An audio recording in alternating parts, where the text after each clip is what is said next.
and that includes, in this hadith, it is included the name. The hadith itself refers directly, the name Misr means Egypt that we have today. Now, if this happens, this is going to be a Mahdi war taking place. Now, what happened recently, I will talk to you about the hadith in a second, but let's talk about what happened, what came on the news recently. Dear brothers and sisters, this is not looking good for anyone, because wallahi, this is going to be a complete disaster. Why? Because now Egypt, they have 40 tanks, they have deployed 40 tanks to beef up border with Gaza before the Rafah offensive. And this is coming from Times of Israel. This news is coming from Israeli Zionist newspaper itself. So Egypt has sent about 40 tanks and armored personnel carriers to northeastern Sinai within the past 2 weeks as part of a series of measures to bolster security on its border with Gaza. Two Egyptian security sources said. What does it basically mean? It means that Egypt, in other words, they are ready to face any kind of consequence because of Israel's action in Rafah. And therefore, it is going to be safe to say for us, dear sisters, that there is a good possibility, a very good possibility of an escalation, not only just with the people of Rafah, the Palestinian, but also in the escalation will be taking place with Egypt. So it is safe to say that in the coming days we will see some drastic changes and measures from Egypt. Now, if Egypt, they do go ahead, and there is another report actually, before I tell you this, there is another report that said that Egyptian foreign minister, he said the peace treaty they have with Israel will not be affected. The peace treaty will remain. Now, let's talk about what happened if Egypt, they are going to go ahead and try to attack Israel, or their forces coming from this border in Rafah with Gaza and Israel, with Gaza and Egypt. Then obviously there will be an all-out war. Egypt will be facing a lot of consequences, and one of them could be they will be under sanction by United States. Now, Egypt is the second country that receives the biggest amount of US aid after after Israel. Therefore, they would not want to have this kind of sanction put on them, on their economy, and therefore they will try their best to avoid it. If they cannot avoid this sanction coming from US, then what will happen? Egyptian economy will be completely destroyed. Not only that their economy will be destroyed, but also if you think about this, their survival will depend on begging other countries, like what is happening with Iraq and Syria, the country themselves. And their currency, now this is the most important part of this conversation, the currency of Egypt will be completely gone. So let's talk about how this is going to be a Mahdi war. If Egypt, they do go ahead and fight Israel, or if there is going to be an escalation in the region, how this could be a war of the Mahdi. Let's talk about that for a second. So the hadith goes like this. Rasulullah and this hadith is reported in Abu Dawud. This is a Sahih hadith narrated by Abu Hurairah radiallahu anh, and Rasulullah said the Iraqi dinar, the Syrian dirham, all of these currencies will be denied. And then he said, وَمَنَأَتْ مِصْرُ إِرْضَبَهَا وَدِنَارَهَا.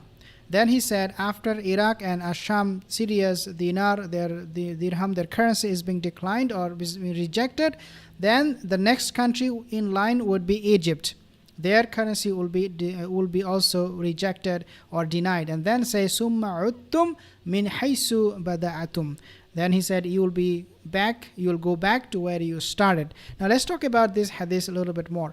If this step that Egypt is taking, now they're beefing up their security, quote unquote, but if Egypt does come across Israeli fire, or if they have to defend themselves and they start shooting or bombing Israeli IDF Zionist terrorist armies, then obviously there could be a great escalation, because Egyptian army, they're very adamant. They're very arrogant at the same time. They control the country. So if they are coming under attack, it will be a big deal for them, and they will not wait for anything before they will wage a direct confrontation, a war against Israel. If that happens, then obviously, as I said, U.S. will put sanction on Egypt, and that would mean the currency of Egypt will be coming under tremendous pressure, and it could be denied and destroyed like the currency of Iraq and Syria was denied and destroyed. According to the hadith, if this is true, if this happens this time, then you can expect the coming of the bigger battles in the coming days, because Iran right now, they're waiting to pounce on Israel. If Egypt, they ally with Saudi Arabia, they ally with UAE, and especially if they ally with Iran, then you can imagine it will be a complete annihilation of the state of Israel, because these Muslim countries, they're going to fight to the last man to defend their own lands, led by maybe Egyptian army or Saudi. But you might ask me, why Saudi Arabia will fight? Are they not with Israel? Yes, they are with Israel. We know they're puppets of Washington and Tel Aviv. But now what we are seeing is that Saudi Arabia is becoming even more vocal, and they are vociferously saying this, that if there is no two-state solution, if they are not getting this their own state, then there will be no peace treaty between Saudi Arabia and Israel. Therefore, Saudi Arabia, they're asking from Netanyahu, he said there will be no two-state solution. Therefore, it is heading either to a dead end with Saudi Arabia or a war in the coming days. We do not know what kind of war that will be, but there will be a lot of qualms going on. Now, this particular offensive against Rafah in Palestine, Netanyahu, he said that if we bow down to the demand of Egypt, because Egypt is warning Israel not to go and attack Rafah, at Netanyahu, he said, if we agree with Egypt and do not go to attack Rafah, it would mean we're losing this war against Hamas. He said this literally, that it is equal to losing war with Hamas. And therefore, it is important, very, very important for Israeli Zionist regime, for their survival, that they attack Rafah. On the other hand, Egypt said, if there is one person coming to Sinai from Rafah, from this region, then that will be considered a direct threat, and we are going to break this peace treaty that we have with Egypt, Camp David peace treaty.